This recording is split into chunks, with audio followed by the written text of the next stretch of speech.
Manchester City mod Leeds blev et af de mest spændende og dramatisk opgørende i Premier League denne sæson. Kampen havde alt: dominans, chancer, uventede vendinger, intensitet og et resultat, som kan have store konsekvenser for begge lag. I denne video får du en fuld gennemgang af kampen, inkluderet taktik, nøggelspillere, højdepunkter og hvad resultatet betyder fremover i sæsonen. Før kampen var Manchester City klare favoritter. De kom ind i opgøret med god form, stærke resultater i ligaen og en trop, som indeholdt nogen af verdens bedste fodboldspillere.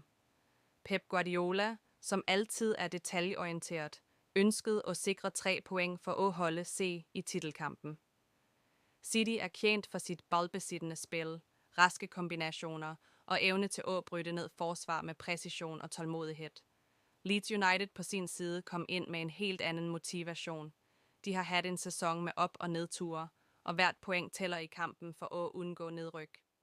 De ved, at de møder et af ligaens mest dominerende lag, men Leeds er kendt for energi, høj intensitet og raske kontringer. Mange forventede, at Leeds ville ligge dybt, forsvare C og forsøge at udnytte overgangene til at skabe farlige chancer. Fra første spark tog Manchester City fuld kontrol. Ballen blev cirkuleret raskt på midtbanen. Kevin De Bruyne styrte spillet med præcision, mens Bernardo Silva og Phil Foden udnyttede mellemrum og skabte trøbbel for Leeds-forsvaret. Erling Haaland jagtede på mål med sin vanlige effektivitet og lavede etableret tidlig pres på modstanderen. Rundt det 12. minut fik City sin første store chance. Et langt indlæg blev spillet mod Foden, som kuttede ind fra kanten og fyrte af et skud, som keeper reddede på imponerende vis. Leeds forsøgte at svare med en rask kontring i det 20. minuttet. En fejlpasning i Citys midtbane førte til en 3-mod-3 situation, men afslutningen gik uden for mål. Dette var en tidlig påmindelse om, at Leeds aldrig bør undervurderes. City fortsatte at presse, og i det 20. minuttet gav det resultater. Et vakkert pasningsspil mellem midtbanen og angrebsspillerne åbnede Leeds-forsvaret. Haaland modtog ballen i perfekt position og satte den sikkert i nettet. Manchester City tog ledelsen 1-0, og alt så ud til at gå efter planen for Guardiola og hans lag. Til trods for ledelsen fortsatte City at skabe chancer, men effektiviteten manglede. Haaland havde en klar mulighed alene med keeper.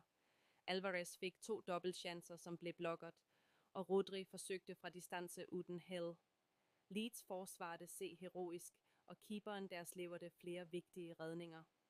Første omgang endte 0 til City, men Leeds var fortsat med i kampen. I andre omgang viste Leeds en ny energi. De pressede højere, vandt flere dueller og udfordrede Citys rytme. I det 56. minuttet fik Leeds sin chance, men afslutningen blev reddet af Citys keeper. City forsøgte at kontrollere kampen gennem pasningsspil, men i det 64. minuttet scorede Leeds på en rask kontring. Et indlæg blev hættet ind, og ballen gik i mål, 1-1. Stadion eksploderede, og kampen fik et helt nyt præg. Efter udligningen tog kampen virkelig af. Manchester City prøvede at genvinde kontrollen, men Leeds stod godt organiseret og udnyttede raske overganger. Hver gang City pressede frem, kunne Leeds true med hurtige kontringer. Haaland havde en ny stor mulighed, men afslutningen blev reddet på stregen. De Bruyne skød over målet, og Leeds traf stolpen på en farlig overgang. Kampen blev spændende og nervepirrende, med begge lag som pressede og forsvarede intenst. Pep Guardiola viste tydelig frustration på sidelinjen. Han råbte instruktioner og gestikulerede kraftigt for at rette op i situationen. City forsøgte at kontrollere ballen og skabe rum, men Leeds' kompakte forsvar og raske reaktioner gjorde det vanskeligt. Dette var et typisk eksempel på, at selv verdens bedste lag kan slide, når modstanderen presser med energi og disciplin. Rundt det 74. minuttet fik City en enorm chance efter en corner. Ballen havnede på bakre stolpe, da Haaland forsøgte at afslutte, men en Leeds-forsvarer blokerede i sidste øjeblik. City fortsatte at dominere i ballbesiddelse, men Leeds forsvar stod stærkt og afværgede flere farlige situationer. Publikum kunne knapt følge med, for tempoet var intenst og uforudsigbart. I det 80. minuttet skabte Leeds nok en farlig kontring. En rask overgang gav et 1-mod-1 mulighed, men Citys keeper var på plads og reddede afslutningen. Det var tydeligt, at kampen var på vippen. Begge lag havde chancer, men kontrollen vekslede konstant mellem City og Leeds. Det var ren fodbolddrama på sit bedste. Da kampen nærmede sig slutten, øgte Manchester City trykket yderligere. De pressede hele laget fremover, og det virkede som scoring kunne komme når som helst. I det 88. minuttet fandt City en åbning på højre siden. Et præcist indlæg blev leveret ind i feltet, og Haaland satte ballen sikkert i nettet. 2-1 til Manchester City. Stadion eksploderede i jubel, og spillerne fejrede et sent, men fortjent mål. Leeds forsøgte at svare i de sidste minutterne, men Citys forsvar stod stødt. Keeperen leverede flere afgørende redninger, og det endte med sejr til Manchester City 2-1. Resultatet er vigtigt for City i titelkampen, mens Leeds kan være stolte af indsatsen og det pointet, de hentede på bortebane. For Manchester City betyder dette 3 point og fortsat mulighed til at konkurrere om ligaen.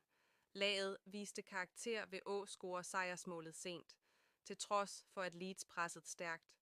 Pep Guardiola kan være fornøjet med resultatet, men vil nok analysere ineffektiviteten i første omgang. Leeds United kan tage med sig mange positive elementer fra kampen. De viste vilje, intensitet og evne til at true et af verdens bedste lag. Selvom de tabte, viser præstationen, at laget har styrke til at kæmpe i Premier League resten af sæsonen. Mentaliteten, som blev vist mod City, kan give dem selvtillid i kommende kamper. Opgøret mellem Manchester City og Leeds United viser, hvorfor Premier League er en af verdens mest underholdende ligaer. Kampen havde alt: taktik, færdigheder, intensitet, dramatik og uventede vendinger. Fansen fik opleve en ægte fodboldkamp med nervepirrende øjeblik helt til sidste sekund. Tak for, at du så på denne analysen. Hvis du liker fodboldindhold, matchanalyser og nyheder fra Premier League, husk at abonnere på kanalen. Kommenter gerne, hvad du syntes om kampen, og hvilke kamper du vil have analyseret næste gang. Vi ses i næste video med flere højdepunkter og analyser fra den spændende sæson i Premier League. I tillæg til kampens resultater er det flere detaljer, som er værd at mærke se. Manchester City viste nok engang, hvorfor de regnes blandt verdens bedste lag. Deres baldbesiddelse, præcision og evne til at skabe rum var imponerende. Men kampen viste også, at selv et toplag kan slide mod et lag, som spiller med energi og disciplin. Leeds' indsats på bortebane var eksemplarisk og tvang City til at bruge maksimal koncentration gennem hele kampen. En vigtig faktor var nøggelspillernes rolle.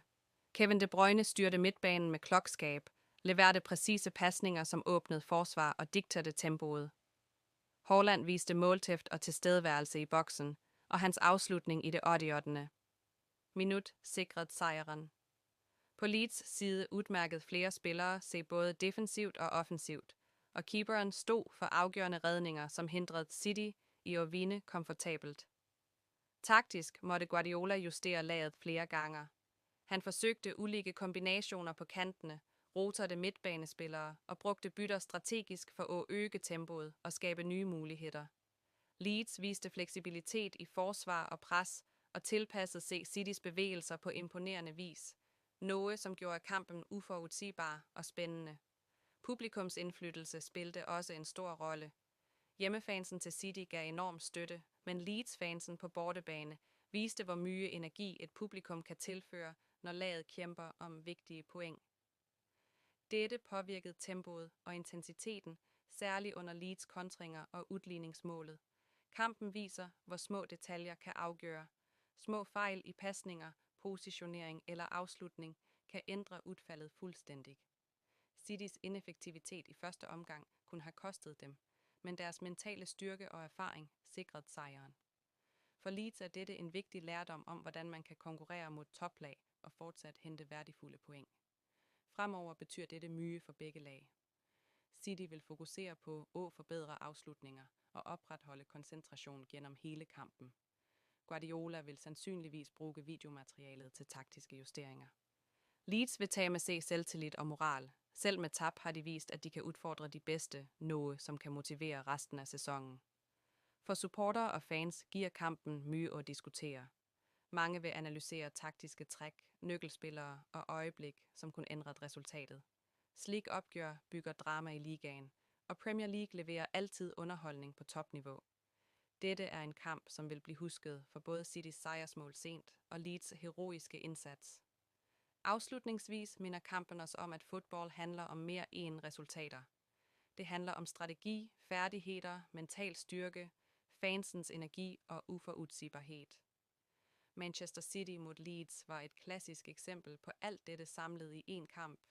Enten man hejer på City eller Leeds, fangede dette opgøret opmærksomheden til millioner af fans over hele verden. Tak for, at du så analysen. Hvis du likede videoen, tryk like og abonner for flere analyser og opdateringer fra Premier League. Skriv i kommentarfeltet, hvilke kamper vi bør dække næste gang, og del dine tanker om denne intense kampen. Vi sætter pris på engagementet og lover flere analyser, højdepunkter og ekspertkommentarer. Hold dig opdateret på kanalen, så går vi dybere ind i kommende kamper, taktiske analyser, nøkkelspillere og resultater. Premier League giver altid overraskelser, og vi vil dække dem alle. Tak for, at du fulgte med. Vi ses i næste video med mere.